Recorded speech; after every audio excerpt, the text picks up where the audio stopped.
Makhosi. Nyanbingelela nina lapha emakhaya. Guys, welcome to another episode of Kemi TV. Aspheli moya, come lows, comes highs. We will continue dishing out spiritual food to you Kemites. Nyanbingelela nina nonke. To you Kemites, to you returning Kemites, to you new Kemites, to those that have supported the channel from day one, to those that just joined us right now, we wouldn't do this unless by the word of the Holy Mother and the Holy Father, who are under the secret unseeable one. Guys, just an announcement, as we've announced in previous episodes, and I see that the change is happening, but I must continue for the sake of the channel's growth. Guys, about 60 to 70% of the people that view this channel, of the people that are returning, are not subscribed. Guys, subscribe on. Hit the notification bell so that you can continue being fed at the correct time. Go into the comment section. Tell me the types of videos that you guys would like me to cover in future. For those that have requested part 2s of certain videos, we are working on it. Writing content, preparing for content, researching, talking to different people is a lot of work, guys. So sometimes the episodes won't come back to back, but we are trying to be more consistent. Kosiam, is the world coming to an end? Many religions out here preaching others say the planet Earth is gonna rot and come to destruction. Others say humans are gonna cease to exist on the planet Earth. They'll destroy themselves. That's what the end of the world means. But what are the origins of this myth? There's various religions, guys.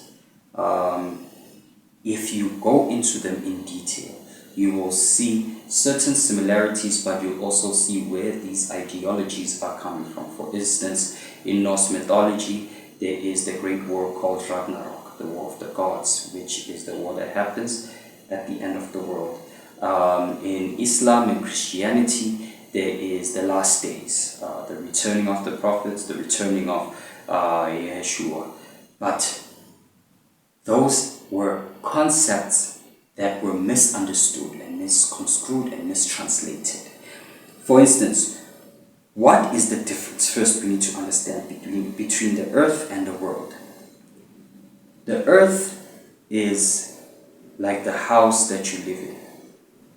It's the construct, the 3D construct in which we exist in right now. It is the program in which we are in, or rather the dimensional or plane that we exist on. Just like with a house, you can only say that house is the Dube household, or that house, the Mkhulu family lives there, because the family lives there. You can't just say that unless vele kuhlala komtshali, unless vele uhlala kuDube. Likewise, there's a difference between the earth construct and the world. The world is the human society that dwells within it, and all other creation that are in it. So, if they say Earth is gonna end, they are implying ukuthi umhlaba uzobhubha, kuzophela ngayo, the planet's gonna explode, or the planet is gonna disappear, which is something that will never happen. If you go into the Holy Scriptures, you will know that it says that the foundations of the earth were set in stone, and they were set on their pillars so that they might not be movable. The earth will continue to thrive with or without humans. So what is the world then? The world is us. Our ideologies, our systems, our buildings which we've built within the earth that were not originally part of the earth, not originally part of the trees, and so forth. It is our religions, our government constitutions. So the word used within Holy Scriptures for the end of the earth has been misunderstood for many ages. The word used there makes people believe they're talking about the last days, the end of the world. But when the word is translated correctly, it means eon, the end of an eon, the end of an age. So when they say that the age of the world is coming to an end. This eon of the world is coming to an end. Ancient texts were not talking about of humans being taken up to heaven. It was talking about the end of an age. Remembering Uguti, the universe is governed by the astrological cycles. Currently, we are exiting the age or the eon of Pisces and entering into the eon of Aquarius. The Bible starts from the eon of Taurus going forward. And hence, Yeshua said, during the beginning of the age of Pisces, that's when his ministry started, that's when he started teaching, because at the beginning of every age, there is a Christ that appears, whether it be Buddha, whether it be Jesus, whether it be Krishna, but a Buddha appears at the beginning of every age to set the tone for that specific age. And hence, Jesus Christ said, when the age of Pisces began, there was a time he was with his apostles, and they were looking for a place to hold the Passover. If I'm correct, I stand to be corrected, to hold the Passover.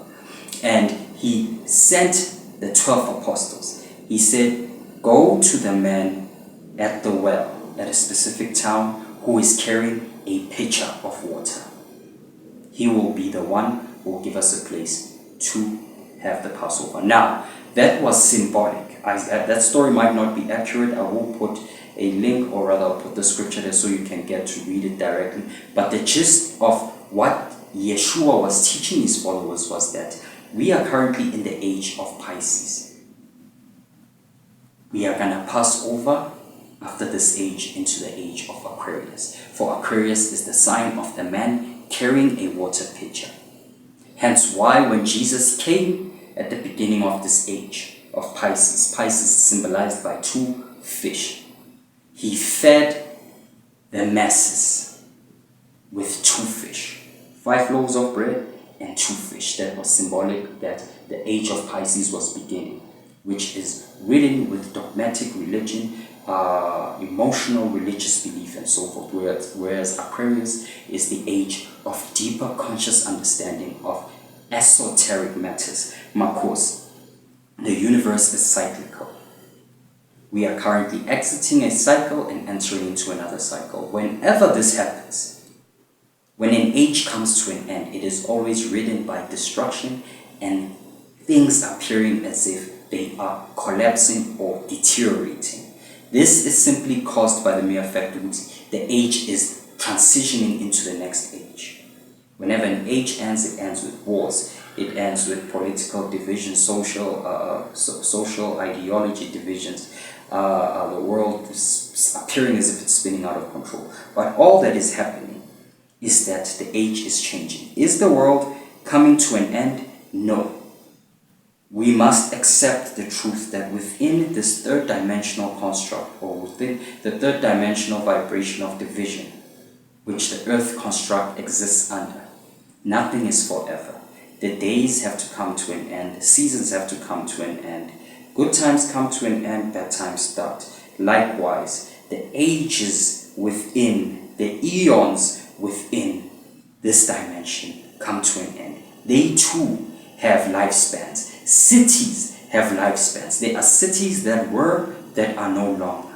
There are empires that were, that are no longer. Likewise, the empires, the ruling classes, are coming to their finish as the age is coming to an end. And hence you are hearing stories, God will set up a new kingdom, God will set up a new government, and so on and so forth. Hence you are seeing so much political division, hence you are seeing wars starting to sprout up, rumors of wars.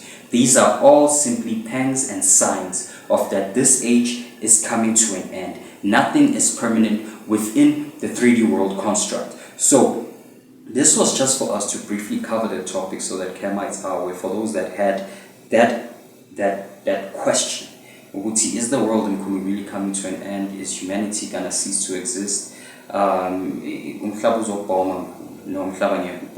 Humanity won't cease to exist. Humanity is gonna transcend. Already, the dimensional path, or rather the path that we are on frequency-wise, is screaming awakening. Hence, channels like this have come to be, to awaken people, because the fourth dimension, the earth construct, is moving from the third to the fourth dimension. And with that rapture happening, this is when you are seeing all these pangs taking place. And this is why you're seeing a lot of spiritual people being brought up, prophets, shamans, priests, abeqiniso, to teach amaqiniso awawefihlakele, izinto zemfihlakalo. Igedla lamashishulu leli nyanga yamakhosi bakwethu, hit the like button, hit the share button, hit the subscribe button, go below, comment, add to anything that I might have missed. I wish you guys a blessed rest of the week. Makhosi.